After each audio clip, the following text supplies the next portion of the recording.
Subscribe to Infidelity Tales Lab. Now, let's begin. Marshall English stood at the kitchen counter, watching through the window as his 6-year-old daughter Emma played in the backyard. The Saturday afternoon light caught the auburn highlights in her hair, the same shade as her mother's. He smiled, remembering how Shauna had looked that morning, still sleepy-eyed as she'd left for her nursing shift at County General. "More coffee, Marshall." Lenora Haynes appeared beside him, the silver carafe already tilting toward his mug. "I'm good, thanks." He moved slightly away, a reflexive gesture he'd perfected over the past year since Shauna's mother had moved from Ohio to live in the guest house behind their property. Lenora meant well, or so everyone insisted, but her presence felt like a hand constantly adjusting the temperature in his own home. "Emma's hair is getting so long," Lenora observed, her tone light but pointed. "I should braid it before dinner. Keep it neat." Marshall watched his daughter chase a butterfly across the grass, her laughter carrying through the glass. "She likes it down on weekends. Children don't always know what's best for them." Lenora's smile didn't reach her eyes. "Structure, Marshall. That's what builds character." He'd heard variations of this lecture before. Lenora had raised Shauna as a single mother after her husband died in a construction accident when Shauna was 3. She'd worked 2 jobs, kept an immaculate house, and molded her daughter into a responsible, successful woman. Shauna adored her mother, credited her with everything good in her life. Marshall had learned early that questioning Lenora's methods was the fastest way to start an argument. "I'll go check on Emma," he said, heading for the door. "Dinner's at 6. Don't let her get too dirty." Outside, Emma's face lit up when she saw him. "Daddy, look." She held out her cupped hands, revealing a ladybug. Marshall crouched beside her, examining the insect with exaggerated interest. "That's a good luck charm right there. Can I keep it? Better let it go find its family. But we can look for more together." They spent the next hour exploring the garden, Emma chattering about her week at school, her best friend Riley's birthday party, the book they were reading in class. These were Marshall's favorite moments, just the two of them, no schedules or expectations, just a father and daughter existing in their own world. As the sun lowered, Lenora called them in. "Emma, time to clean up." The change in his daughter was subtle but immediate. Her shoulders tensed. The light in her eyes dimmed slightly. "Come on, butterfly," Marshall said, taking her hand. "Let's get washed up." Inside, Lenora had set the dining table with her usual precision. She'd insisted on cooking tonight, pot roast with vegetables, one of Shauna's childhood favorites. Marshall had to admit she was an excellent cook, though the meals always came with an undercurrent of obligation, as if they should be grateful not just for the food, but for her sacrifice in preparing it. "Emma, come here," Lenora said after dinner. "Let me fix your hair before your mother gets home. You look like a wild thing." Emma hesitated, glancing at Marshall. "Mom, she's fine," he started. "It'll only take a minute." Lenora's voice had that edge he'd learned to recognize, the one that said resistance would be noted and remembered. Emma slowly walked to her grandmother. Lenora's hands moved through her hair with quick, practiced efficiency. Marshall watched from the doorway as his daughter sat rigidly, her small hands gripping the chair's seat. "There," Lenora announced, finishing an elaborate French braid. "Much better. A young lady should look presentable." Emma mumbled a thank you and hurried past Marshall toward her room. He found her 20 minutes later, sitting on her bed with her favorite stuffed rabbit. "Hey, Bug, you okay?" She nodded, but wouldn't meet his eyes. "Emma, I'm fine, Daddy." Her voice was small. He sat beside her, not pushing, just being present. After a moment, she leaned against him, and he wrapped his arm around her shoulders.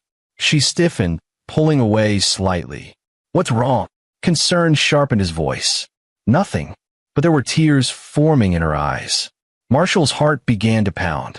"Did you hurt yourself?" She shook her head, lower lip trembling. "Emma." He turned her gently to face him. "Talk to me." "I'm not supposed to tell," she whispered. The words sent ice through his veins. "You could tell me anything. Always. You know that, right?" She nodded, tears spilling over. "But Grandma said." "Grandma's not here right now. It's just us." He kept his voice calm despite the alarm bells screaming in his head. "Whatever it is, I need to know." Emma's small hands twisted the rabbit's ears. Sometimes when she braids my hair, if I move or cry, The words caught in her throat. Marshall waited, forcing himself to breathe. She hits me, Emma finally whispered. On my back. She says the marks don't show there, and Mommy won't see, and if I tell anyone, it means I'm bad and deserve worse. The world tilted. Marshall heard the words, understood them intellectually, but his mind rejected the reality they represented. Show me, he said, his voice barely audible. With trembling hands, Emma lifted her shirt. Her back was a canvas of bruises in various stages of healing. Purple, green, yellow.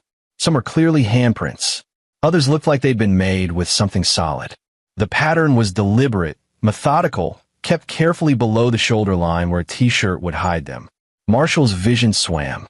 A sound escaped his throat that he didn't recognize, something between a sob and a growl. His hand shook as he gently lowered Emma's shirt. How long, he managed. Since Grandma moved here. She says it's discipline.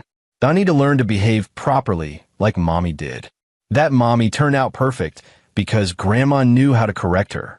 The implications crashed over him. Shauna, his wife, who flinched at unexpected touches, who was always apologizing, who had panic attacks about making mistakes, who seemed to need her mother's approval for every decision despite being a 32-year-old woman with her own family. Jesus Christ. Does Mommy know? Emma shook her head frantically. Grandma said I can never tell Mommy. That would hurt her feelings. That Mommy loves Grandma more than anyone. And if I made Mommy mad at Grandma, Mommy wouldn't love me anymore. Marshall pulled his daughter close, careful of her back, his mind already racing. Listen to me, Emma. None of this is your fault. Not one bit. What Grandma did is wrong. Very wrong. And you did exactly right by telling me. Am I going to get in trouble? No, baby. Never. I promise you. He kissed the top of her head, breathing in her strawberry shampoo. I need you to be brave a little longer, okay? Can you do that for me? She nodded against his chest. Good girl. Now, I need to take some pictures of your back. Just so we have a record. Is that okay? Another nod. With his phone, Marshall documented every bruise, every mark, every piece of evidence of what had been done to his child. His hands were steady now, the initial shock crystallizing into something cold and focused. He'd been a documentary filmmaker before Emma was born, had spent years investigating stories that people wanted hidden. He knew how to build a case. He knew how to find the truth. And he knew that what he was looking at wasn't just abuse. It was systematic, calculated. This was a woman who'd perfected her technique over decades, starting with her own daughter. Daddy. Emma's voice was tiny. What are you going to do? Marshall looked at his daughter. This small, innocent person who should have been safe in her own home, who'd been betrayed by someone meant to love her. He thought of his wife, who'd probably endured the same or worse, who'd been so conditioned that she'd unknowingly allowed the cycle to continue. He thought of Lenora Haynes, sitting in the guest house right now, probably congratulating herself on another successful correction. I'm going to fix this, he said. I'm going to make sure you're safe and that this never happens again. To you or anyone else. Ow! Marshall's mind was already working, pieces clicking into place. He needed to be smart about this. Lenora had spent a lifetime building her image as the devoted grandmother, the martyred mother who'd sacrificed everything. Shauna would be his first obstacle. Her love for her mother ran deep, rooted in years of manipulation and conditioning. He'd need proof, not just for the authorities, but to break through 30 years of psychological control. I'm going to tell the truth, he said simply. But first, I need to make sure people will listen. Emma's arms tightened around him. I'm scared. I know, Bug. But you don't have to be. Because now Daddy knows. And nothing is more important to me than keeping you safe. Through the window, Marshall could see lights on in the guest house. Lenora would be settling in for the evening, probably reviewing her needlework or watching one of her programs, secure in the belief that her secret was safe. She had no idea that everything was about to change. Marshall held his daughter until she fell asleep, then carried her to bed. He sat in the hallway outside her room, phone in hand, staring at the photos. Part of him wanted to storm into the guest house right now, to confront Lenora to make her pay immediately for what she'd done. But that would be playing into her hands. Lenora thrived on emotional reactions, on being the victim, on manipulating situations to her advantage. No, this required strategy. Planning. He needed to document everything, build an unassailable case, and most critically, he needed to prepare Shauna for what was coming. His wife arrived home at 9:30, exhausted from her shift. Marshall met her at the door, his expression carefully neutral. "Hey, babe," Shauna said, dropping her bag and kissing his cheek. "How was your day?" "Mom said she made pot roast." "It was fine. Emma's asleep." He watched her face, seeing her now through a new lens. The way she automatically checked her appearance in the hall mirror, adjusting her hair. The slight tension in her shoulders. The quick scan of the room to ensure everything was in order. "Shauna, we need to talk." "Oh God, what did I forget?" Her hand went to her mouth, anxiety flooding her features. "Was I supposed to?" "No, nothing like that. You didn't forget anything. He took a breath. "It's about your mom." "And Emma." Shauna's face shuddered immediately. "What about them?" "Let's sit down." They sat at the kitchen table. Marshall chose his words carefully. "When was the last time you saw Emma's back?" "Her back? What are you talking about?" "Just answer the question." Shauna frowned. "I don't know, Marshall." "Why?" "Because Emma told me something today. Something I need you to see before we discuss it." He pulled out his phone, opening the photos. "I need you to look at these, and I need you to stay calm." He turned the screen toward her. The color drained from Shauna's face. Her hand flew to her mouth. No. When did this happen? Did she fall? Did someone at school?" "Your mother did this." Silence. Shauna stared at him like he'd spoken a foreign language. "That's not. You're wrong. You have to be wrong. Mom would never." "Emma told me. In detail. It's been happening since Lenora moved here. Every time she braids her hair, if Emma moves or makes a sound, your mother hits her. On her back, where the marks won't show. And she threatened Emma not to tell anyone, especially you." Shauna's hands were shaking. "You're lying. Why would you lie about this?" "I'm not lying, and you know it." Marshall's voice was gentle but firm. "Look at those bruises, Shauna. Look at the pattern. That's not from falling. That's from repeated, deliberate strikes. And I think," he paused, knowing this next part would be the hardest, "I think she did the same thing to you." His wife's reaction confirmed everything. Her face went white, then red. Her breathing became shallow. Her hands clenched into fists. Don't you dare. "Shauna, my mother raised me. She sacrificed everything for me. She worked herself to the bone to give me a good life. She loved me. She still loves me." Shauna's voice rose with each word, taking on a desperate edge. "She wouldn't. She would never hurt Emma. You're wrong. You have to be wrong, because if you're not..." Tears streamed down her face now. "If you're not, then everything I believed about my childhood, about my mother, about who I am..." "I know." Marshall reached for her hand, but she pulled away. "I know this is devastating. I know it changes everything. But Shauna, our daughter has been suffering in silence because she was afraid of losing your love. Just like you probably suffered and stayed silent because you were afraid of losing your mother's love." Shauna stood abruptly, knocking her chair backward. "I need to talk to my mother." "Not yet. Please." Marshall stood too, blocking her path to the door. "I know you want answers. But Shauna, listen to me. Your mother is smart. She's been doing this for decades.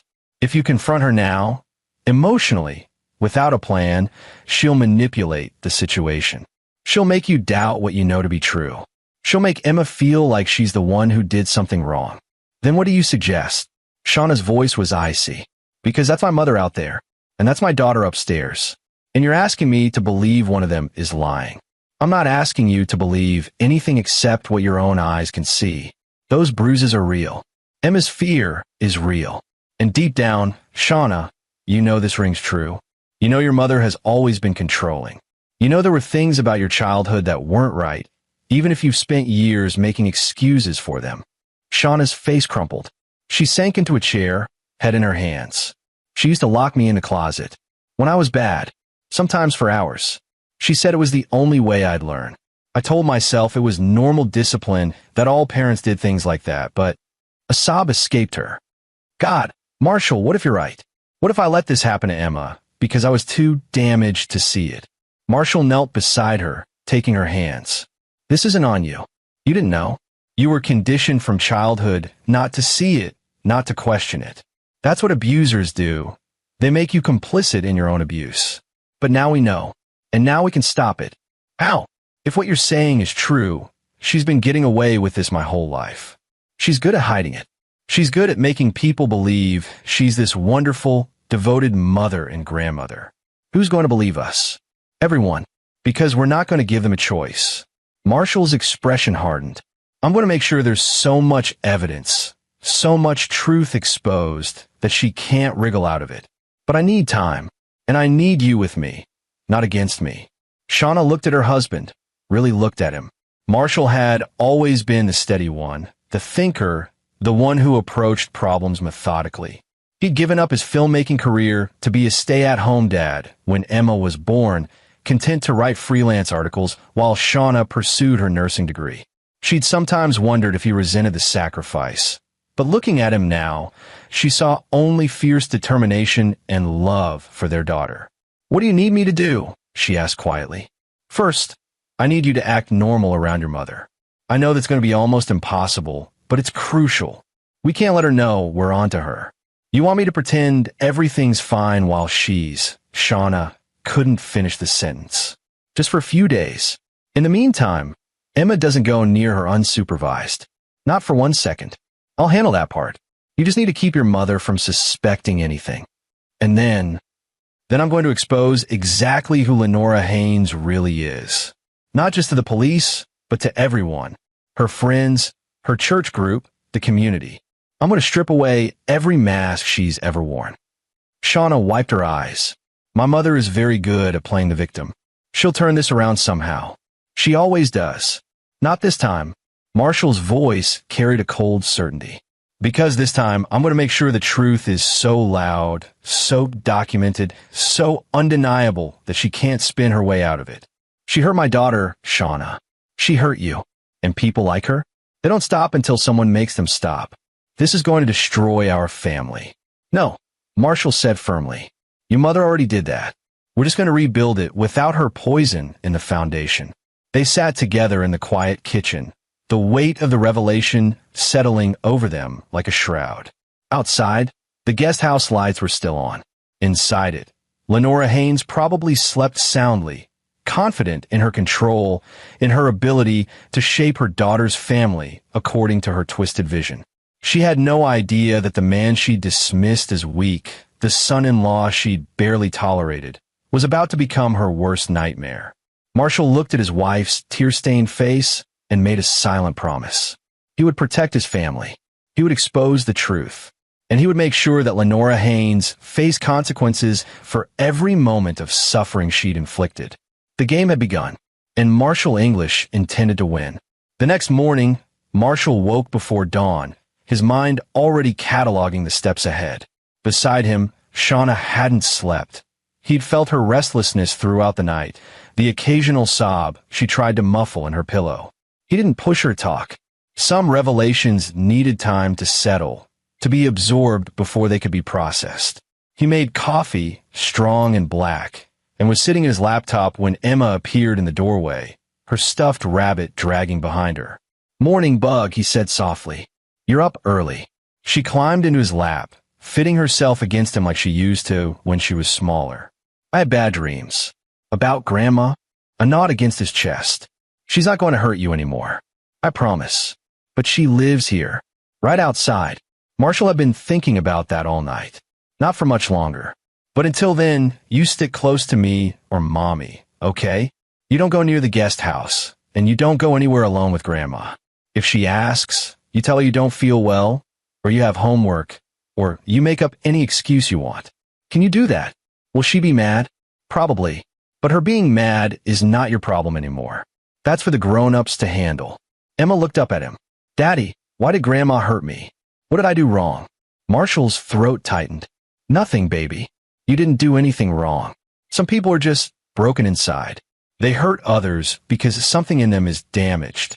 It doesn't make sense, and it's not fair, but it's not because of anything you did or didn't do. Did I make her broken? No. She was broken long before you were born. And that's very sad for her, but it doesn't give her the right to hurt you.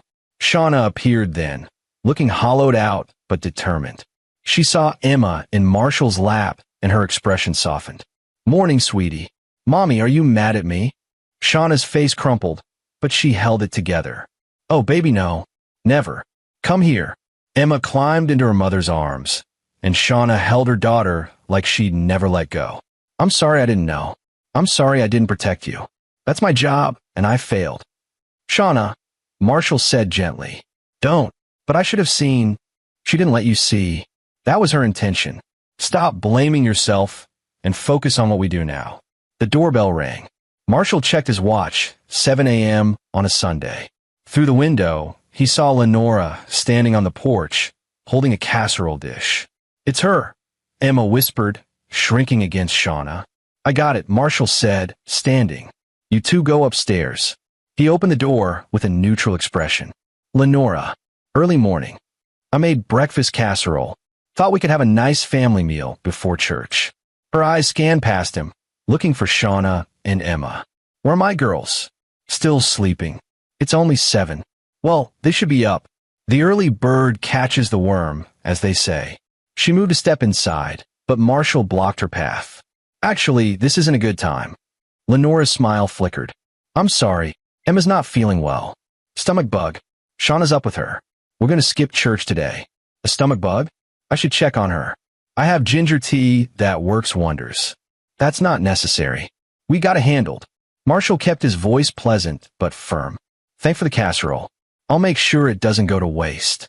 He took the dish from her hands and moved to close the door. Lenora's hand shot out, stopping it. Marshall, is something wrong? Her tone had shifted, taking on that wounded quality he'd heard her use with Shauna countless times. You're being very cold with me. Not at all. Just trying to keep the house quiet so Shauna and Emma can rest. I'd like to see my daughter. She'll call you later. Marshall English, I've lived here for a year. I've never been barred from this house.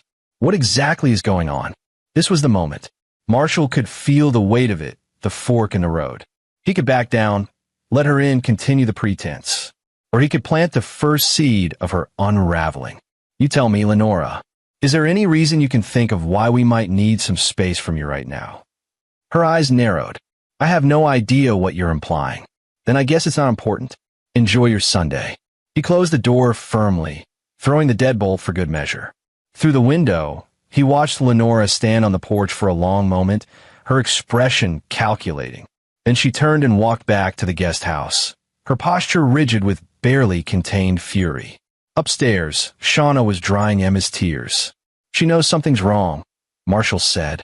We got to move faster than I thought. What's the plan? Marshall pulled out a notebook where he'd been listing everything since before dawn. First, I need to take Emma to a doctor. Someone outside Lenora's influence who can document these injuries officially. Do you know anyone at County General you trust completely? Shauna thought. Dr. Reynolds. She's in pediatrics. We've worked together for years. She's thorough and she doesn't take any shit. Call her. See if she can see Emma today, even if it means going to her house. Tell her it's an emergency, but don't give details over the phone. Okay, what else? I'm going to talk to some people from my old life. Investigators, journalists. See what they can dig up on your mother's past. If she did this to you, and now Emma, I'm willing to bet there are other victims we don't know about.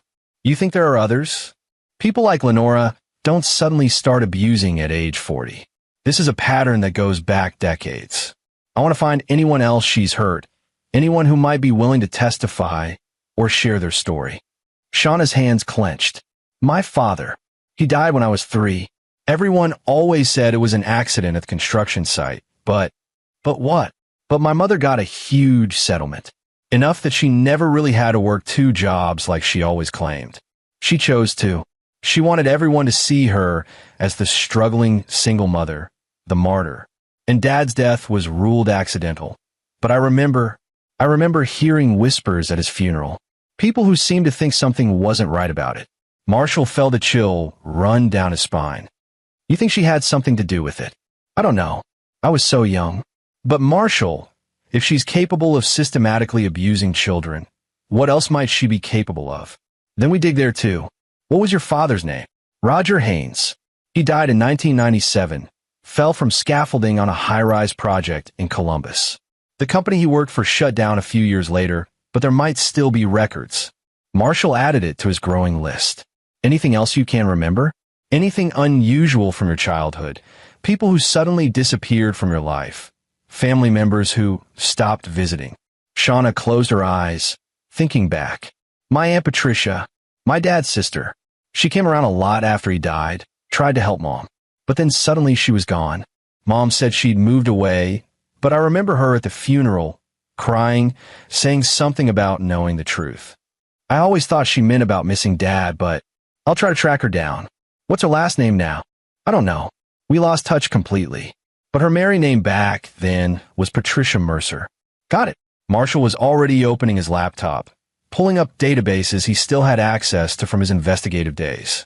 This is good, Shauna. Every thread we can pull helps. Emma had been quiet during this exchange, sitting on her mother's lap with wide eyes. Are you going to tell everyone what Grandma did? Yes, Marshall said simply. Everyone who needs to know. Will people believe you? They will when I'm done. Because I'm not just going to tell them, Bug. I'm going to show them. With evidence they can't deny. Shauna's phone buzzed. It's Mom. She's texting asking if Emma's okay. If we need anything. Don't answer yet. Let her stew a bit. Marshall, she'll just show up again. Then we deal with it. But every interaction from now on, I want recorded. Your phone has that feature, right? Yes, but is that legal? In this state, we're a one-party consent state. As long as one person in the conversation knows it's being recorded, it's legal. So yes, from now on, every conversation with Lenora gets documented. Dr. Reynolds agreed to see Emma at her home that afternoon.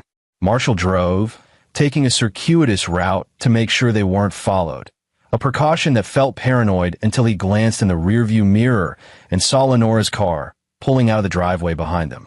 Shit, he muttered. What? Shauna turned. Your mother's following us. Shauna looked back, then faced forward again, her jaw tight. What do? We stick to the plan. She doesn't know where we're going. Marshall took several random turns, eventually losing Lenora's sedan in a busy shopping center parking lot. Okay, we're clear. Dr. Reynolds' home was a modest ranch in a quiet suburb. She met them at the door, her professional demeanor already in place despite the Sunday afternoon setting. Shauna, she said warmly, then looked at Marshall and Emma. You must be Marshall and Emma. Come in. Inside, she'd set up a small examination area in her home office. Emma, honey, your mom told me you have some hurts that need looking at. Is it okay if I examine you? Emma looked at Marshall, who nodded encouragingly. Dr. Reynolds is here to help. She's going to make sure you're okay, and she's going to write down what she sees so we have a record. Is that all right? It won't hurt. Not at all, Dr. Reynolds assured her. I just need to look and take some pictures just like your dad did. Then we'll have a little chat about how you're feeling. The examination took 20 minutes. Marshall watched Dr. Reynolds' expression grow increasingly grim as she documented each bruise, each mark. She asked Emma general questions about how each injury occurred, when, where, and took copious notes. Finally, she stepped out of the room with Marshall and Shauna, leaving Emma with a tablet and headphones. These are classic non-accidental injuries, she said without preamble. The pattern, the location, the various stages of healing. This is systematic abuse. I need to file a mandatory report with Child Protective Services. We expected that, Marshall said. In fact, we're counting on it. Good. Because whoever did this knew exactly what they were doing. The bruises are positioned to remain hidden. The force used was calibrated. Painful, but unlikely to cause permanent physical damage. This is someone with experience. It's my mother, Shauna said, her voice hollow. She's been living in our guest house. Dr. Reynolds looked shocked. Lenora? But she seems so. I know, Shauna cut her off. Everyone thinks she's wonderful. That's how she's gotten away with it for so long. Did she do this to you too? Dr. Reynolds asked carefully. Shauna nodded, tears spilling over. And probably others before me. Then we need to document everything. Shauna, I know this is hard, but would you be willing to make a formal statement?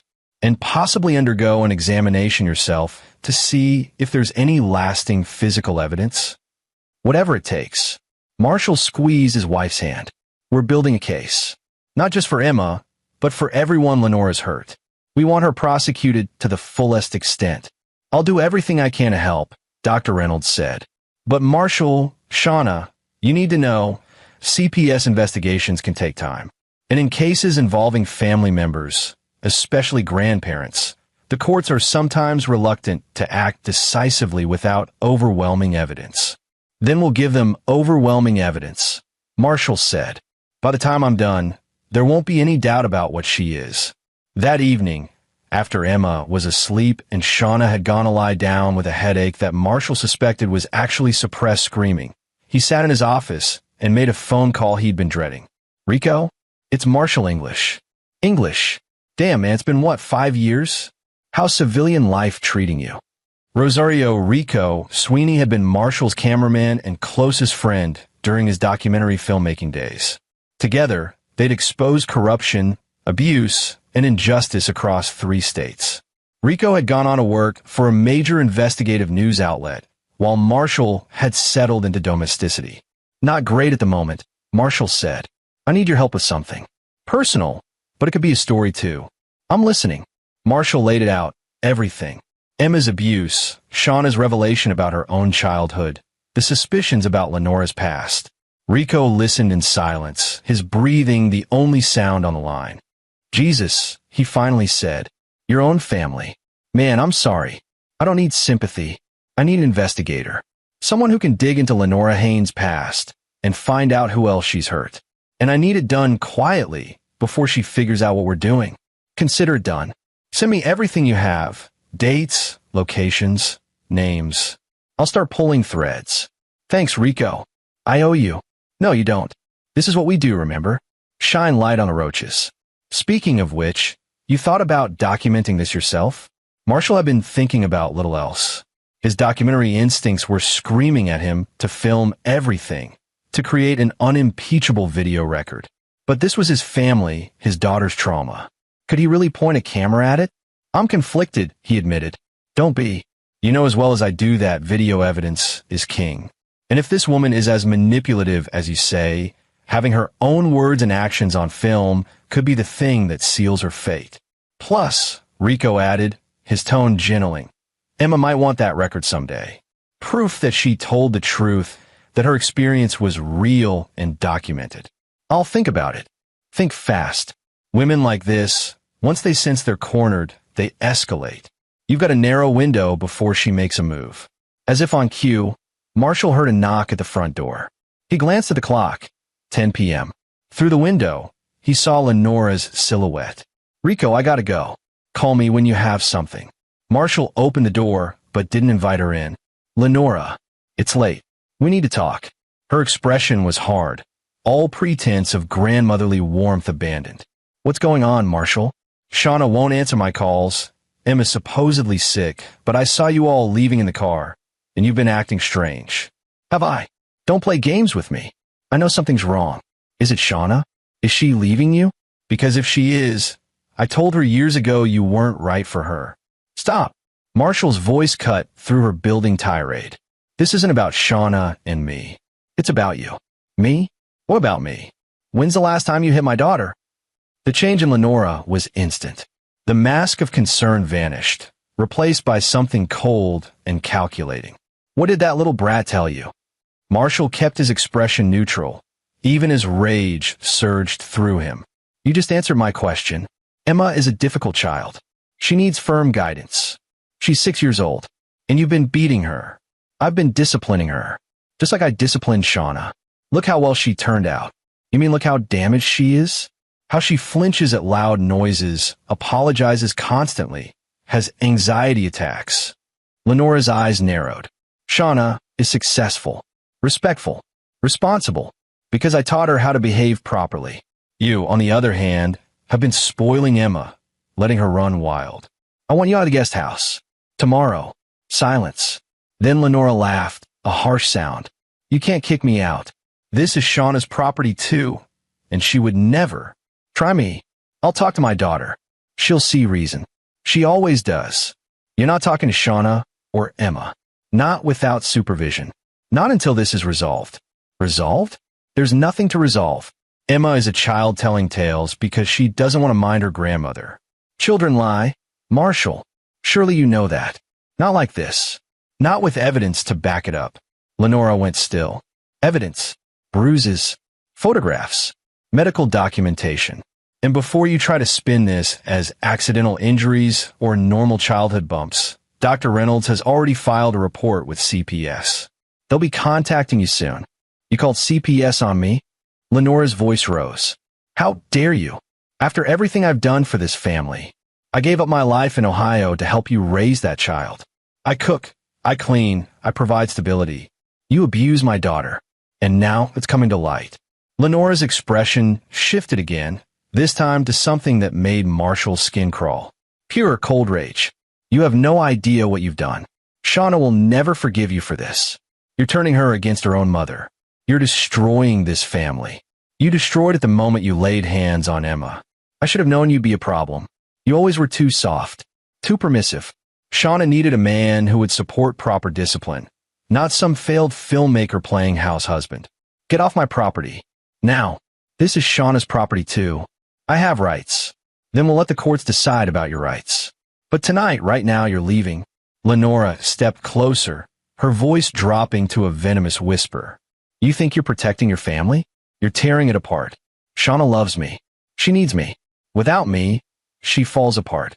And when she does, when she realizes what you've done, she'll choose me. She always chooses me. We'll see. Marshall stepped back and closed the door in her face. He watched through the window as Lenora stood on the porch for several minutes, her hands clenched into fists. Finally, she turned and walked back to the guest house, her posture radiating fury. Marshall's phone was already out, texting Rico. Need security cameras installed tomorrow. And possibly a restraining order. Then he went upstairs to check on Emma, who was sleeping fitfully, her stuffed rabbit clutched tight. He adjusted her blankets, kissed her forehead, and made another silent promise. This was just the beginning. Lenora had built her kingdom of control over decades, perfecting her techniques, grooming her victims. But Marshall had torn down powerful people before, exposed corruption and abuse that seemed untouchable. He could be patient. He could be thorough. And when he was done, Lenora Haynes would have nowhere left to hide.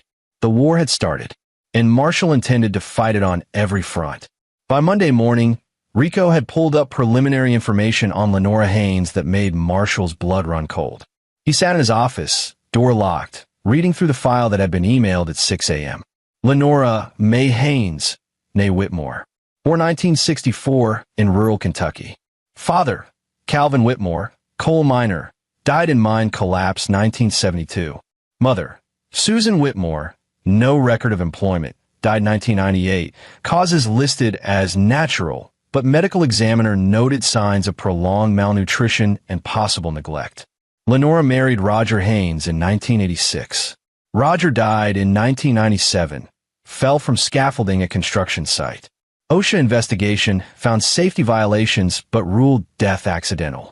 Settlement to widow, $375,000. Life insurance payout, $150,000. Lenora had taken out additional policy on Roger 6 months before his death, which raised flags but insufficient evidence for insurance fraud investigation. 2 complaints filed with Kentucky Child Services regarding Lenora's treatment of daughter Shauna, both in 1995, child age 8. Complaints filed by 1. Patricia Mercer, sister-in-law, 2. Denise Foster, neighbor. Both investigations closed due to insufficient evidence and Shauna's reluctance to confirm abuse. Notes indicate child seemed coached and fearful of contradicting mother. Patricia Mercer moved to Arizona shortly after filing complaint. Interviewed by local authorities at Lenora's request, claimed harassment by Lenora. Filed restraining order 1996, which was granted. No contact since. Marshall's hand shook. There was the pattern going back decades. Rico had attached contact information for Patricia Mercer, now Patricia Holden, living in Phoenix. He picked up his phone and dialed before he could overthink it. A cautious woman's voice answered. Hello. Mrs. Holden? My name is Marshall English. I'm married to Shauna Haynes, Roger Haynes' daughter. A sharp intake of breath. Is Shauna all right? We've had some revelations come to light about her mother. Lenora, I was hoping you might be willing to talk to me about why you filed that CPS complaint in 1995. Silence stretched out. Then, has she hurt the grandchildren? The fact that Patricia's first question assumed abuse told Marshall everything. Yes, my daughter Emma. Oh God, I try to warn people. I try to stop her. But Lenora is very, very good at making people believe her lies. And Shauna was so conditioned, even at 8 years old, to defend her mother. The investigators saw a scared little girl who wouldn't confirm the abuse, and they saw a tearful widow working hard to raise her daughter alone. They chose the narrative that felt more comfortable. Mrs. Holden, I'm building a case against Lenora. I have documentation of Emma's injuries, and my wife is starting to remember her own abuse. But I need more. I need other voices, other victims. Would you be willing to go on record about what you saw? What I saw. Patricia's voice thickened with emotion. I saw my brother's wife kill him. Marshall sat up straighter. Explain. Roger was terrified of heights. He told me that since we were kids. When he took that construction job, it was supposed to be ground-level work, equipment operation. He never should have been on scaffolding 30 feet up. But Lenora had been pushing him to make more money, take on extra shifts, go for higher-paying positions. The week before he died, he told me she'd been suggesting he could make double if he worked the high-rise projects. That's circumstantial. It is. But here's what's not. The foreman on that job told me, at Roger's funeral, that someone had called the site manager the day before the accident, claiming to be Roger's wife, saying he'd been bragging about his fearlessness with heights and asking if there were opportunities on the high floors. The foreman thought it was odd because Roger had always been honest about his acrophobia. But the site was short-staffed, so they put him up there. And the next day, the safety harness, the one piece of equipment that would have saved him, was found to have been tampered with. Cut halfway through. Jesus. Did they investigate? Barely. The company didn't want liability, so they paid out the settlement and buried it. And Lenora played the grieving widow so well. She cried at all the right times, said all the right things. By the time I tried to speak up, she'd already painted me as a troublemaker, the bitter sister-in-law who was jealous of the settlement money. What about Shauna? What did you see her do to Shauna? Patricia's breath hitched. She kept that little girl terrified. I'd come over and find Shauna locked in closets, standing in corners for hours, forced to sleep on the floor if she'd misbehaved.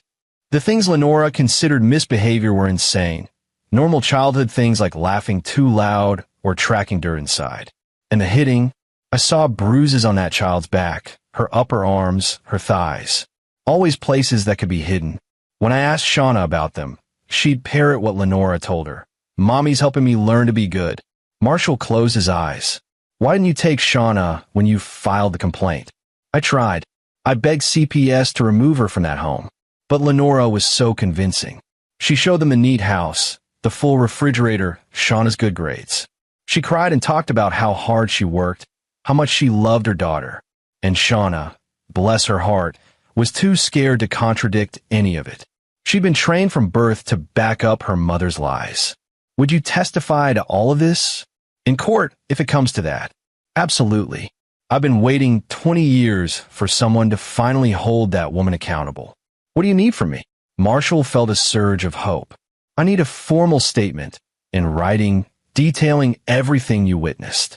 I need you to contact CPS in our state and report what you know. And I need you to be prepared for Lenora to come after you the way she did before. Let her try. I'm not afraid of her anymore. And maybe I can finally make up for not doing more to save Shauna. After they hung up, Marshall sat with the weight of it all. Roger Haynes, possibly murdered. Shauna, systematically abused. Patricia, driven away. And now Emma, the latest victim in a cycle of violence that stretched back decades. His phone rang. Rico, I've got more, his friend said without preamble. Lenora worked at a daycare in Ohio from 2000 to 2003. It shut down after multiple complaints of children being injured. Nothing was ever proven, but I talked to the former owner. She fired Lenora after walking in on her zip-tying a 3-year-old's hands together because he wouldn't stop touching toys during nap time. Christ. There's also a woman named Ophelia Harper who lived next door to Lenora in Columbus from 1998 to 2005. She reported Lenora to the police 3 times for suspected child abuse. Different children, visitors, relatives who'd stay with Lenora. Each time, nothing came of it. But Harper kept a journal. She's willing to share it. How many victims are we looking at? Hard to say. But Marshall, this woman is a serial abuser. She's been doing this for most of her adult life. She's got very, very good at hiding it and discrediting anyone who tried to speak up. Marshall thanked Rico and added the new information to his growing file. He was building a timeline, a pattern, a comprehensive picture of Lenora's predation. But even as the evidence mounted, he knew the hardest battle would be the one happening under his own roof. Shauna had called in sick to work, something she never did.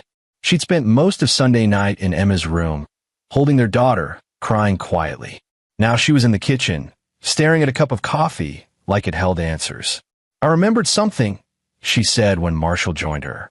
When I was 9, there was a little boy, Devin, I think his name was, son of one of Mom's friends. He stayed with us for a weekend while his mother was in the hospital. I remember hearing him crying in the night. The next morning, he had a black eye. Mom said he'd fallen in the bathroom, but Shauna's voice broke. He was so scared of her, Marshall, and I did nothing. I was too afraid to say anything. You were 9 years old and being abused yourself. That's not on you. I should have protected him, just like I should have protected Emma. Stop. Marshall took her hands. Listen to me. You were a child, and then you were an adult who'd been conditioned from birth to believe your mother's abuse was normal. Lenora spent your entire life making sure you couldn't see her clearly. That's what abusers do. They warp your reality until you can't trust your own perceptions. I let her move into our guest house. I let her around Emma unsupervised. I practically served my daughter to her on a platter. You thought you were doing something good, letting your mother be close to her granddaughter, giving Emma family connections. You had no way of knowing what she really was because she made sure you couldn't see it. Shauna looked at him, tears streaming. When do I get to stop being her victim and start being Emma's protector? Right now. Today. Because we're going to end this. Together. There was a knock at the door. Through the window, Marshall saw a woman in a business suit, CPS, right on schedule. He'd been expecting them since Dr. Reynolds filed her report. The caseworker, who introduced herself as Diana Reeves, was professional but clearly skeptical. She'd probably seen too many custody battles dressed up as abuse allegations, too many parents weaponizing CPS against each other. We need to speak with Emma, she said after introductions. Alone, if that's all right. Of course, Marshall said, though every instinct screamed against letting his daughter out of his sight. She's in her room. They waited in tense silence while Reeves interviewed Emma. 30 minutes felt like hours. When she emerged, her expression had changed. The skepticism replaced by grim determination. I'd like to see the guest house where Mrs. Haynes has been living, she said. Lenora answered the door with a smile that didn't reach her eyes. Ms. Reeves, what a surprise. Won't you come in? Marshall and Shauna followed the caseworker inside. The guest house was immaculate, as always. Everything in its place, decorated with family photos and religious iconography. It looked like the home of a devoted grandmother. Until Reeves opened a drawer in the desk and pulled out a wooden ruler, its edge stained dark. What's this for? She asked calmly. Arts and crafts, Lenora said smoothly. I help Emma with school projects. Reeves set it aside and continued her search. In the bedroom closet, she found a leather belt with a heavy buckle. In the bathroom, a wooden hairbrush with an unusually thick handle. In the kitchen, a long metal spoon. You seem to have a lot of implements that could be used for corporal punishment, Reeves observed. I'm old-fashioned. I believe in discipline. Lenora's mask was starting to crack. There's nothing wrong with teaching children consequences. There's a difference between discipline and abuse, Mrs. Haynes. I've never abused anyone. Lenora's voice rose. I raised my daughter to be a successful, productive member of society. Ask her. Ask Shauna if I was a bad mother. All eyes turned to Shauna. This was the moment. The choice between the mother who'd raised her and the daughter who needed protecting. Shauna's voice, when it came, was quiet but steady. You locked me in closets for hours. You hit me with belts, spoons, rulers, anything you could reach. You told me I was bad, that I deserved pain, that you were the only one who would ever love me despite how terrible I was. You made me sleep on the floor, stand in corners until my legs gave out, go without meals as punishment. You controlled every aspect of my life until I couldn't tell the difference between your voice and my own thoughts. Lenora's face went white, then red. You ungrateful little. After everything I sacrificed for you, I worked myself to the bone. I gave up my life to raise you right. You tortured me, Shauna said, tears streaming now. And when I had my own daughter, you started torturing her too. Well, it stops now. We're not your victims anymore. You'll regret this, Lenora hissed. Both of you. You think you can turn against me? Tell these lies, ruin my reputation? I'll fight this. I'll make you both pay. Mrs. Haynes, Reeves cut in sharply. You need to stop talking. Right now. I've heard enough. She turned to Marshall and Shauna.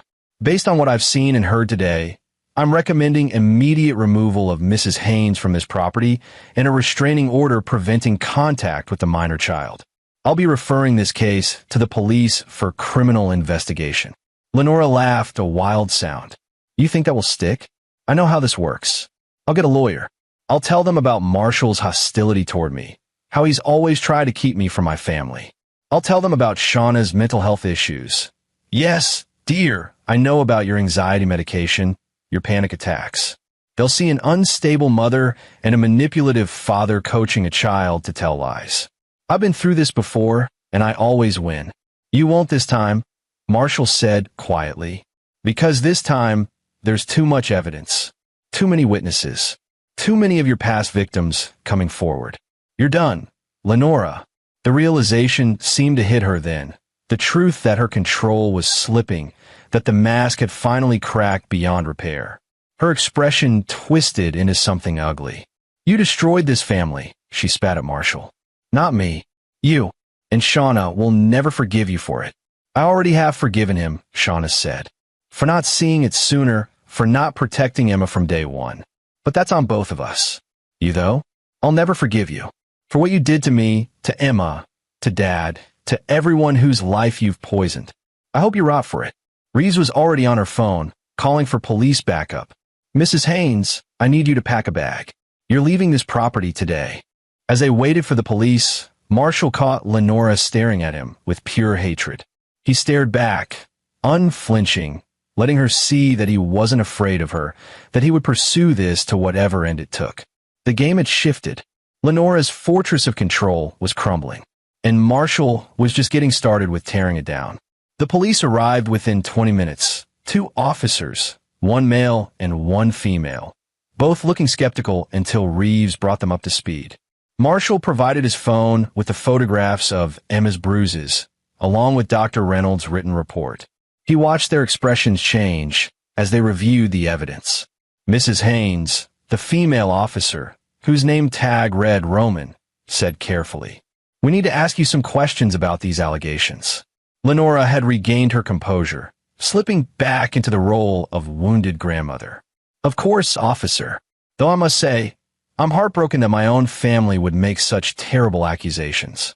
I've devoted my life to helping raise my granddaughter, and this is how I'm repaid. Can you explain these bruises on the child?" Officer Roman showed her the photos. Children get bruises. They fall, they play rough. Emma is very active. These are patterned bruises, ma'am. They match implements found in your residence, and they're in various stages of healing, which suggests repeated incidents over time. I don't know what you want me to say. I've never laid a hand on that child in anger. Marshall stepped forward. That's a lie. Emma told us, in detail, about how you hit her during hair braiding sessions, how you threatened her to keep quiet, how you told her it was her fault, that she deserved it. Lenora's eyes flashed. The word of a 6-year-old against mine? Please. Children have vivid imaginations. They say things to get attention. I have a vivid imagination too. Shauna interrupted. Because I remember now, Mom. I remember everything you did to me. The closets, the belt, the wooden spoon you kept in the kitchen specifically for hitting me. The mind games, the isolation, the constant terror of doing something wrong. I remember all of it. You're having false memories. That therapist you saw in college probably planted them. I never saw a therapist in college, Shauna said. You wouldn't let me. You said therapy was for weak people. The male officer, Lieutenant Jacobs, had been making notes. Mrs. Haynes, we're going to need you to come to the station to make a formal statement. And based on the evidence we've seen so far, we'll be filing charges of child abuse. I want a lawyer, Lenora said immediately. That's your right. But you need to leave this property now. We'll escort you to pack your belongings. As Lenora gathered her things under police supervision, she kept up a running commentary about the injustice, the conspiracy against her, how she was the real victim. Marshall recorded every word on his phone, building his case brick by brick. Before she left, Lenora turned to Shauna one last time. You're going to regret this. When Emma grows up and realizes you kept her from her grandmother, when she learns that you chose your husband over your own mother, she'll resent you for it. Just like you'll eventually resent him. The only thing Emma will learn is that we protected her, Shauna said. That we chose her safety over your feelings.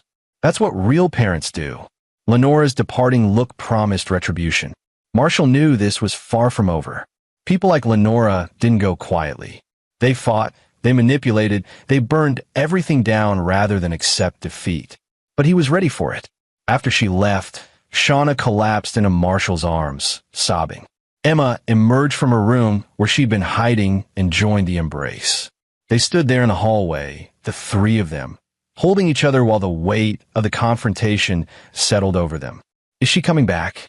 Emma asked in a small voice. Not if I have anything to say about it, Marshall promised. That night, after Emma was finally asleep, Marshall sat down with his laptop and began organizing everything he had. The photos, the medical reports, Patricia's statement, Rico's research into Lenora's past. He created a comprehensive timeline, a narrative that showed not just one incident, but a lifetime pattern of abuse. Then he did something he'd been debating since Rico suggested it. He began editing together a documentary short. Using security footage from their house cameras, the photos of Emma's bruises, interviews with Patricia Holden, and his own narration, he created a 15-minute film that laid out Lenora's history of abuse in stark, undeniable terms. It wasn't for public consumption, yet, but it would be his insurance policy, his nuclear option if Lenora tried to manipulate her way out of consequences. Shauna found him at 3 a.m., still working. You should sleep. Can't. Too much to do. She sat beside him, looking at the screen. You're making a film about this? Documentation. Evidence. Truth. He paused. I'm sorry if this feels exploitative. It's not. Shauna touched the screen where a photo of Emma's bruised back was displayed. It's necessary. People need to see what she is, what she's done.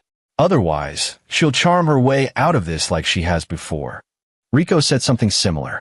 That video evidence is the hardest to refute. Your friend Rico sounds smart. Shauna leaned her head on Marshall's shoulder. I'm sorry I didn't believe you at first. When you told me about Emma, my first instinct was to defend my mother. Even after everything, even knowing what she is, part of me still. Her voice broke. That's the abuse talking. She programmed you from birth to put her needs first, to defend her, to believe her version of reality over your own experiences. Breaking that conditioning takes time. I keep waiting to feel angry at her. Properly angry. Not just hurt or sad, but mostly I feel empty, like there's this void where my mother used to be, except she was never really there in the first place. It was always just this monster wearing a mother mask. Marshall kissed the top of her head. The anger will come. When it does, don't fight it. You're entitled to rage at what she stole from you. What if Emma grows up messed up because of this? What if we've scarred her irreparably? Then we get her help. Therapy, whatever she needs. But Shauna, she's already stronger than we were at her age because she told someone. She broke the silence. That takes incredible courage. They sat together in the quiet house, watching dawn creep through the windows. Somewhere out there, Lenora was planning her counterattack. Marshall could feel it like a storm on the horizon. His phone buzzed. A text from Rico. Just got off the phone with a woman named Deborah Saunders. Says she was neighbors with Lenora in Kentucky in the early 90s. Has stories. Wants to talk. Call me. Marshall showed the text to Shauna. Another witness. The net's getting tighter. Good. Shauna said with unexpected venom. I want it so tight she can't breathe. Over the next few days, the case built momentum. CPS formally filed for emergency custody restrictions. The police interviewed Emma, Patricia, Dr. Reynolds, and several other witnesses Rico had unearthed. The prosecuting attorney, a stern woman named Conchetta Liu, seemed genuinely outraged by what she was hearing. This is one of the worst cases of systematic abuse I've seen, she told Marshall and Shauna during their meeting at her office. And I've been doing this for 20 years. What makes it particularly egregious is the premeditation, the calculation. Mrs. Haynes knew exactly what she was doing and took deliberate steps to avoid detection. Can you make charges stick? Marshall asked. With what we have? Absolutely. Multiple victims spanning decades, physical evidence, medical documentation, witness testimony. But I need to prepare you. Her lawyer is going to come at this hard. They'll claim false memories, parental alienation, coaching of the minor child. They'll paint Mrs. Haynes as the victim of a vindictive son-in-law. Let them try, Marshall said. I've got 30 years of evidence that says otherwise. Liz smiled slightly. I like you, Mr. English. You're thorough. That documentary short you put together? That's solid work. With your permission, I'd like to use portions of it in the prosecution. Whatever helps. Lenora's lawyer, a slick man named Doyle Solomon, made his first move 2 weeks after the charges were filed. He called a press conference, positioning Lenora as a grandmother torn from her family by false accusations. She played the role perfectly, tears at exactly the right moments, voice breaking with emotion, portraying herself as the victim of a cruel conspiracy. Marshall watched the coverage with Shauna, his jaw tight. She's good. She's had a lifetime to perfect the performance, Shauna said bitterly. But the next day, Rico's news outlet ran a counterstory. Interviews with Patricia Holden, Deborah Saunders, and 3 other women who'd witnessed Lenora's abuse over the years. The headline read, A History of Violence. Multiple women accuse Ohio grandmother of decades-long pattern of child abuse. The tide of public opinion began to shift. Social media lit up with people sharing their own experiences with narcissistic grandparents, abusive relatives who hid behind respectability. Emma's identity was protected, but the details of her case became a flashpoint for discussion about hidden abuse in good families. Lenora responded by giving more interviews, doubling down on her innocence. I'm being persecuted for believing in old-fashioned discipline, she told one reporter. These days, any parent who expects children to behave is called an abuser. It's political correctness run amok. But Marshall had been waiting for her to lean into that defense. He prepared something special. He released a second documentary short, this one featuring audio recordings of Lenora's interactions with Emma and Shauna. He'd been recording everything since the discovery, and the footage was damning. Lenora's cold threats, her manipulative tactics, her complete lack of empathy or remorse. It was all there, preserved on film.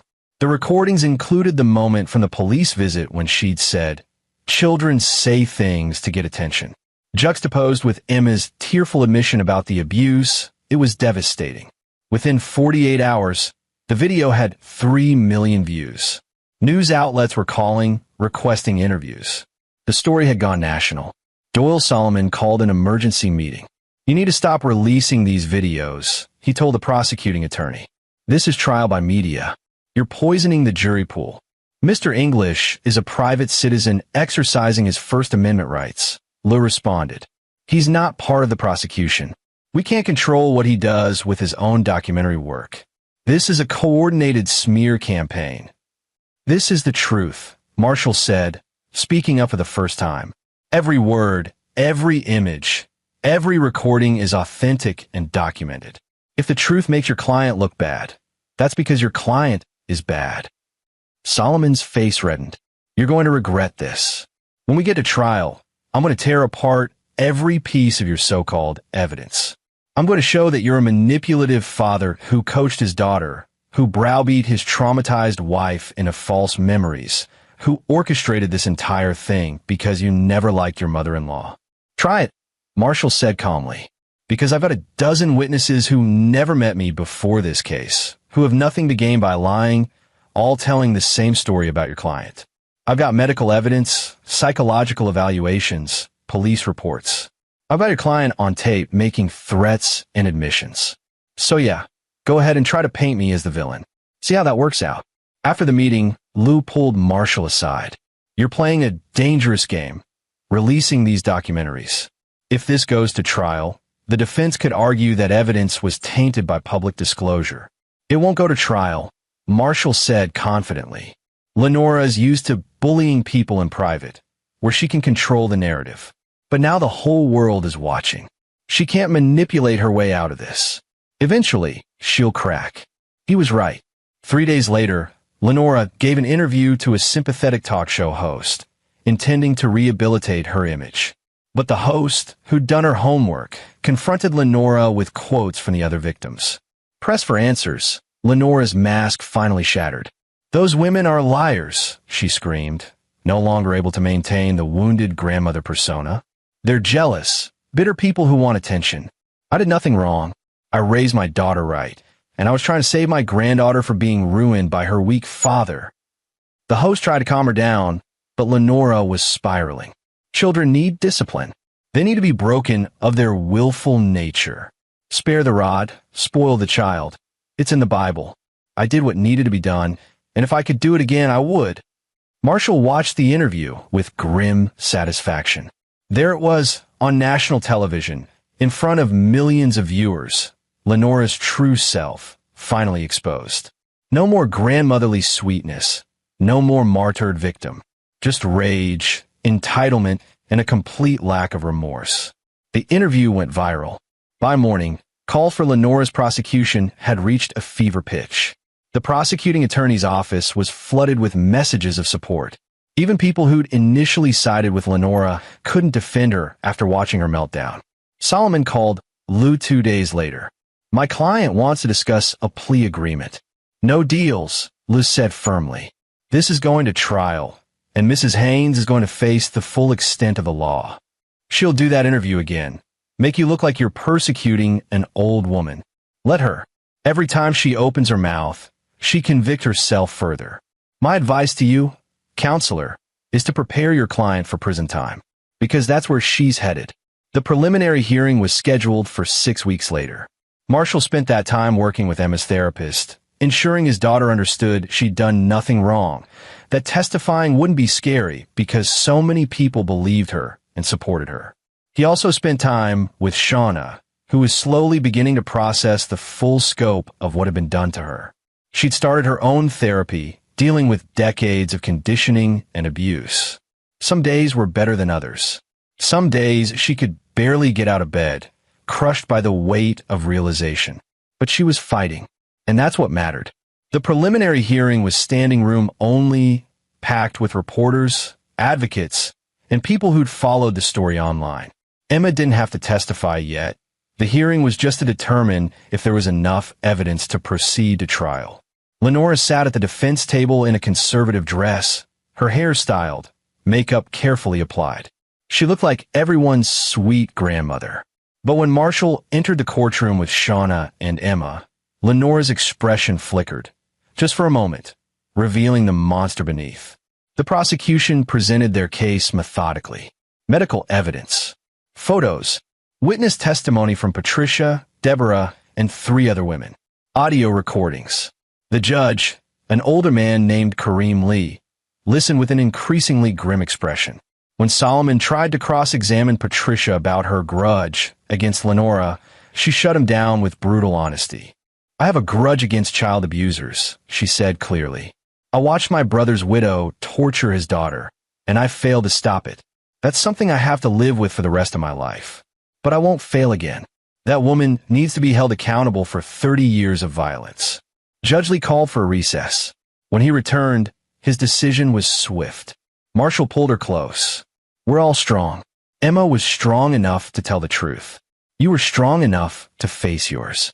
I just did what any father would do, protected his family. Not any father, Shauna said. Some fathers look away. Some prioritize peace over protection. You didn't. You went to war for us. And I'd do it again in a heartbeat. That night, after Emma was asleep, Marshall sat in his office and opened his laptop. He'd been thinking about what to do with all the footage, all the research, all the documentation he'd gathered during the case. It was too important to just let it sit on a hard drive. He began editing a feature-length documentary, not about Lenora specifically, but about generational abuse, about how predators hide in plain sight, about the courage it takes to break silence. Emma's story would be central, but anonymized. Other victims would be featured. The film would be a resource for survivors, a warning to abusers, a call to action for society. He called it Breaking the Cycle. When it premiered at a documentary film festival 8 months later, it won awards. More importantly, it sparked conversations. Hotlines reported increased calls from abuse survivors. Several state legislatures introduced bills strengthening child protection laws. Support groups formed. Lives changed. Marshall didn't do it for recognition. He did it because silence enabled abuse, and noise, loud, persistent, undeniable noise, could end it. 2 years after Lenora's conviction, Emma was thriving. She'd made new friends, joined a soccer team, become a vocal advocate for other kids dealing with abuse. At 8 years old, she was braver than most adults. One afternoon, she came home from school with a drawing, a family portrait showing her, Marshall, and Shauna, all smiling under a bright sun. "This is us," she said proudly. Marshall noticed someone was missing. "What about Grandma?" Emma shook her head firmly. She wasn't family. Not really. Family is people who love you and keep you safe. She just pretended. Out of the mouths of babes, Marshall thought. The simplest truth, stated plainly. That night, lying in bed with Shauna, Marshall reflected on everything they'd been through. The discovery, the investigation, the trial, the healing. It had been hell, but they'd emerged on the other side stronger, closer, free. "Do you ever regret it?" Shauna asked quietly. "Fighting so hard, making it so public, our lives will never be completely private again." Emma's story is out there, even anonymized. "Not for a second," Marshall said. "Privacy doesn't matter if you're using it to hide abuse." And Emma's story has helped other kids find the courage to speak up. That's worth any loss of privacy. My mom's appealing the sentence. Solomon says they have grounds based on media coverage prejudicing the jury. They won't win. The evidence was too strong. But even if they did, we'd just do it all over again. We know the truth now. We can't unknow it. Shauna was quiet for a moment. "Sometimes I still have dreams that she's coming back, that she's in the guest house again, and Emma's scared, and I can't protect her. But then you wake up, and she's in prison, where she belongs, and Emma's safe, and we're all healing." Yeah, Shauna's hand found his in the darkness. We're healing. Based on the evidence presented, I'm binding this case over for trial. Mrs. Haynes, you're to have no contact with the alleged victims or their family. I'm also revoking your bail. You'll be remanded into custody pending trial. Lenora's composure shattered. "You can't do this. I'm not a criminal. These are lies, all lies." "Mrs. Haynes, I've been a judge for 30 years, Lee said calmly. "I've seen a lot of cases, heard a lot of testimony. And in my professional opinion, you are one of the most dangerous people I've encountered. You're a flight risk, a potential danger to witnesses, and frankly, a menace to any child in your vicinity. So yes, I can do this, and I'm doing this." Bailiff. As Lenora was led away in handcuffs, still screaming about persecution and injustice, Marshall felt Emma's small hand slip into his. "Is it over, Daddy?" "Almost, Bug. The trial still has to happen. But we're winning. She looks so mean now. Not like Grandma at all. That's because you're finally seeing who she really is. And you never have to be afraid of her again." Outside the courthouse, reporters swarmed. Marshall had prepared a statement. "My daughter was systematically abused by someone she should have been able to trust. My wife was abused by her own mother for decades. Today's ruling brings us one step closer to justice. But more importantly, it shows that abuse doesn't get to hide behind respectability anymore. It doesn't get to hide behind family bonds or social standing. The truth matters. Children's safety matters. And people who harm children need to face consequences, regardless of who they are or how well they perform innocence. The trial happened 3 months later. Marshall had been working nonstop, helping Lee's team prepare, coordinating with witnesses, managing media coverage. He'd become an expert in his mother-in-law's crimes, able to cite dates and details of abuse spanning 4 decades. The trial lasted 2 weeks. Emma testified via closed-circuit television, her voice steady despite her fear, telling her story with heartbreaking clarity. Shauna testified about her own abuse, about the scars it left, about the years of therapy she'd need to undo the damage. Patricia, Deborah, and 5 other women testified about witnessing Lenora's abuse of various children over the years. A child psychologist explained how abusers groom their victims and silence witnesses. Dr. Reynolds presented her medical findings. The evidence was overwhelming, devastating, irrefutable. Solomon tried every trick in his playbook. He suggested Shauna's memories were false, induced by her husband's manipulation. He painted Marshall as a controlling opportunist who'd orchestrated the entire case out of spite. He claimed Emma had been coached, that the other witnesses had been paid off or were seeking attention. None of it worked. The evidence was too strong, too consistent, too well documented. Marshall's documentaries, played in court, showed Lenora in her own words admitting to hitting Emma, justifying her actions, threatening retaliation against those who spoke out. On the stand, Lenora tried to summon tears, but she couldn't maintain the mask anymore. When pressed by Lou about specific incidents, she became defensive, angry, finally shouting that she'd done nothing wrong, that children needed to be broken to be properly raised. Broken? Lou repeated. You believe children need to be broken? Disciplined? Corrected? Taught obedience? Lenora's face was red, veins standing out in her neck. Yes. Is that what you want to hear? Yes, I hit them. I used whatever was necessary to teach them how to behave. And they turned out fine. Shauna's a nurse, for God's sake. Emma would have been fine too if her father hadn't been such a weak, permissive fool. The courtroom erupted. Judge Lee called for order. Solomon looked like he wanted to disappear. Marshall squeezed Shauna's hand. She just convicted herself, he whispered. The jury deliberated for less than 4 hours. Guilty on all counts, multiple counts of child abuse, child endangerment, assault, and terroristic threats. The verdict carried a maximum sentence of 45 years. At sentencing, Judge Lee looked at Lenora with something like pity. Mrs. Haynes, in all my years on the bench, I've never encountered someone so utterly lacking in remorse, so completely convinced of their righteousness despite overwhelming evidence of harm. You have damaged countless lives, your own daughter, your granddaughter, and who knows how many others we'll never hear from. You are a danger to society, particularly to vulnerable children. Therefore, I'm sentencing you to 40 years in prison with no possibility of parole.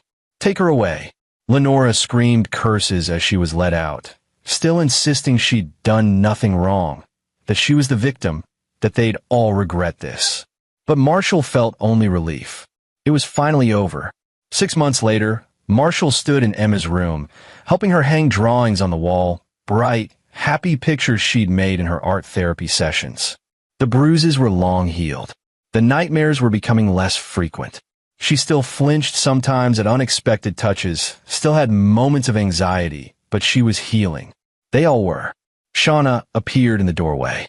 Dinner's ready. Emma, go wash your hands. As Emma skipped past, Shauna pulled Marshall aside. Patricia called. She wanted to let us know that 2 more women have come forward with stories about Mom. Abuse from the 80s that they never reported. She's being charged with additional crimes. Good. Marshall said simply. Is that terrible of me? To be glad my mother's spending more time in prison? No, it's justice. She hurt people, and now she's facing consequences. That's how it should work. Shauna nodded, then smiled slightly. Thank you. For what? For believing Emma. For fighting when I couldn't. For not letting that monster destroy another generation of our family. For being the strong one when I was too broken to be. The road ahead wouldn't be easy. Trauma didn't just disappear overnight. There would be hard days, setbacks, moments of doubt and fear. But they had truth on their side. They had each other, and they had the knowledge that they'd faced evil and won. Marshall closed his eyes. Emma's drawing of their family burned into his mind. 3 figures under a bright sun, smiling, safe together. That was what mattered. That was what he'd fought for. And that was what he'd protect, always, no matter what came next. In prison, Lenora spent her days writing letters that no one answered, insisting she was innocent, that she'd been wronged. The guard said she never showed remorse, never admitted fault. She'd probably die believing she was the victim in her own story. But Marshall didn't care about Lenora's delusions anymore. She was contained, neutralized, unable to hurt anyone else. That was enough. The real victory was in the light of truth, of exposure, of justice. The light that showed monsters for what they were and protected the innocent from their shadows. Marshall English had won his war.